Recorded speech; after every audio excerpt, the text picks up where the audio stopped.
Hello to all my finance-loving friends. We all want to live richly, right? But there's a big difference between being wealthy and just playing the role. It's not about deceiving yourself. Rather, such behavior can seriously harm your overall financial health. So today, I've picked out a couple of videos on this topic that everyone should watch. Let's get started. Stop acting rich. That's what it comes down to. Quit acting like you're something you're not. You don't have any stinking money. Act like a broke person. Why? It's easy. You're a broke person. You make 60 or 90 or 160 a year and you got nothing. Nothing. No money. Payments coming out your ears, out of control, strutting around acting like you're something. In Texas, they call that big hat, no cattle.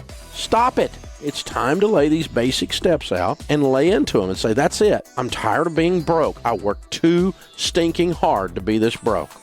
Absolutely agree. We hamsters say, plush fur, thin cheeks. Instead of spending your last dime on some cool but unnecessary item, it's better to save or invest that money for greater benefit. I hope none of you ever face such a situation, friends, but it's important to be aware. When we spend the last of our money, the severity of the situation is clear. However, there are people who appear to have money at first glance, but a deeper look reveals that things aren't as good as they seem. This is a scenario where one must be particularly cautious. You have $100,000 in debt, 40 of it is a car, 69 is a student loan, and you have $45,000 in the bank. You have a car you can't afford. You need to sell your car. You need to take $10,000 of the $45,000 and go buy you a $10,000 car. And then you need to use the rest of the money and pay it on the student loan. And then you need to get on a debt snowball, beans and rice and beans, on a budget where you don't have any life until you get that student loan paid off, because the federal private student loan forgiveness program is an absolute scam. That's a smart breakdown of the core issue. Investing in education might not be such a bad idea. Just make sure you understand the terms of any loans you take. And remember, friends, even if you're attending educational institutions, don't miss our new episodes. Here, we also learn more and more about finances for free. Glad to see you all. See you next time, and remember, hamsters are power. One for all and all for one.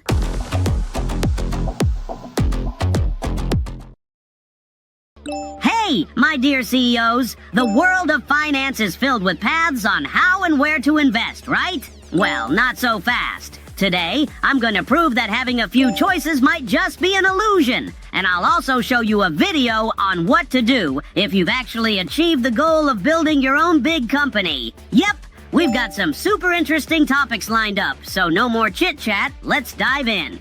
When I was doing e-commerce, what we would do is the top comment that we pinned with the most likes was, hey guys, I found a cheaper listing. Because then people are like, aha, gotcha. They feel like they're smarter. So they go on Google, they type the name, and then you have Google Shopping. And then you have listing 1, 2, 3, 4, 5. I owned all 5 stores with 5 different domains, with 5 different branding, with 5 different prices. And people went to the 5th one that was the cheapest that I owned. Aha, got you. Illusion of choice. Illusion of choice. So you control the right, you control the left, and you control the narrative. What's with all this conspiracy stuff? Now I'm gonna start suspecting everyone. Now I feel like the nuts and seeds I buy probably all come from the same field. But hey, if you think about it, if the product is good for you, does it really matter who owns it? Right? Share your thoughts in the comments. Moving on. Have you, like me, thought that if you build your own company and make a few million, everything would be smooth sailing? Well, let's hear from someone who's done just that and shared their insights on the matter.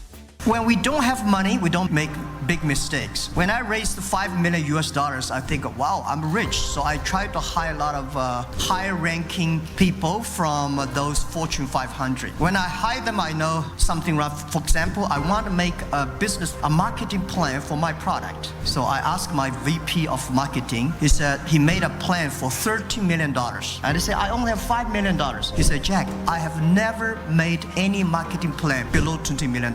So how could you succeed? And I think, wow, it's my problem. When your company is only a poor tractor, don't try to buy a Boeing 747 engine in it. Can you really be a hired marketer and rake in over $20 million per project? What kind of colossal scale is that? Anyway, I think these insights will come in handy.